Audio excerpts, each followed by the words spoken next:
Bonjour, cette vidéo a pour but d'aider les candidats à se préparer à l'épreuve d'espagnol en BTS tertiaire. L'épreuve peut être choisie en LV1 ou LV2. Les modalités d'examen et les coefficients sont répertoriés dans le référentiel du BTS que vous avez choisi, comme je vous l'ai indiqué dans mes vidéos précédentes. Nous avons déjà abordé les modalités de l'épreuve d'espagnol choisie en LV1.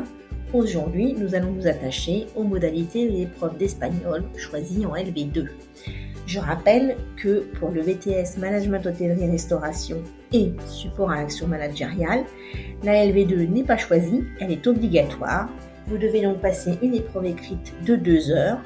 Cette épreuve est identique à celle de LV1. Je vous encourage donc à voir ma vidéo précédente pour en connaître les modalités.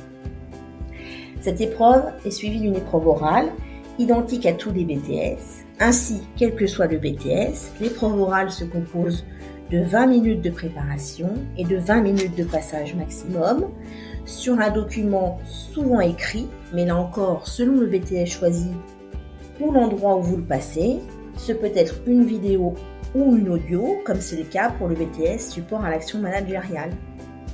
Vous devrez faire le compte-rendu de ce que vous avez compris, uniquement en espagnol.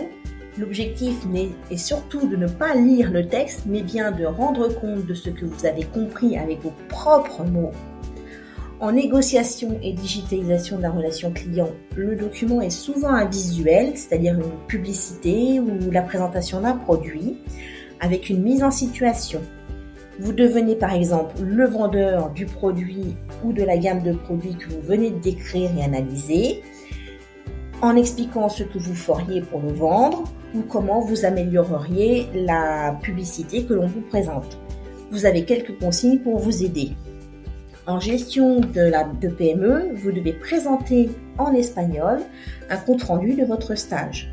Comme en LV1, quel que soit le BTS, la présentation est suivie d'un entretien avec le jury. Il s'agit d'un échange de questions pour préciser vos propos, pour parler de votre stage professionnel et de votre avenir, et avoir un aperçu de vos connaissances du monde hispanophone. Voilà, j'espère que ces nouvelles vidéos vous auront apporté quelques éclaircissements. À bientôt pour une prochaine vidéo sur l'espagnol en BTS.